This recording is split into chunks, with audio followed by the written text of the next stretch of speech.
So I was thinking about something, and so I wanted to run this by the Earth research community regarding the 15 degree per hour rotation of the gyro. It seems to me that it would be easier to detect, or more likely to detect movement, if you had a stationary surface relative to a moving surface. So, in the concave model, you've got a rotating celestial sphere relative to a stationary Earth sphere outside of the rotating celestial sphere. So you've got a stationary surface relative to a rotating surface. In the heliocentric model, you've got a rotating surface, Earth, relative to what? Nothing. You've got your gyro on that rotating surface. Now, if what's claimed that all makes sense, that gravity's sticking everything to the outside of this ball, and the reason why Dubé has to be wrong, that airplanes don't freaking crash and burn because we're trying to land on a rotating surface, which makes kind of no sense. But they're saying, well, no, gravity holds everything, so it's all relative and you can't detect it.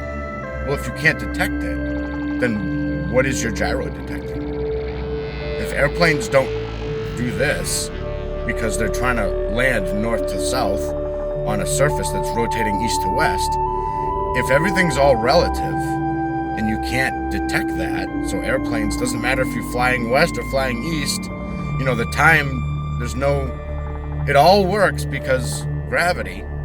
Well, then what is your gyro detecting? What is rotating relative to what's stationary? In the heliocentric model, you've got nothing stationary relative to your rotating Earth. So in the flat Earth model, well, there really isn't a flat Earth model. There's several different ideas and concepts, but the point here is the gyro is detecting movement. Now, it makes more sense to me. Occam's razor would dictate that it makes more sense, if you're going to be able to detect movement, that you've got something moving relative to something that's stationary. That's common sense. That makes sense, right?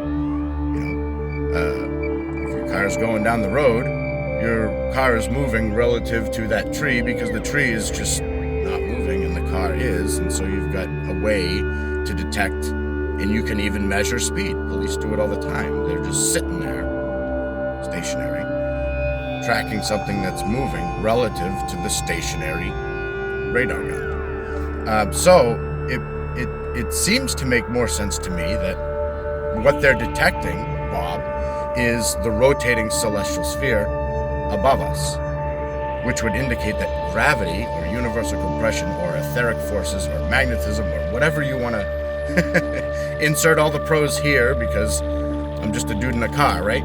So it seems to make more sense to me that we're detecting movement because we're on a stationary surface and we're detecting gravity rotating. So I'm just throwing this out there, just something to think about. Makes sense to me. Tell me your thoughts. I'll leave the comments open, and tell me your thoughts, ideas. Throw whatever thoughts your way. I'll post this to Facebook. If you have evidence, scientific experiments, information, whatever, it's all welcome. Send it to me. You've got my voicemail there. Give me a call. Thanks for your time. Have a good one.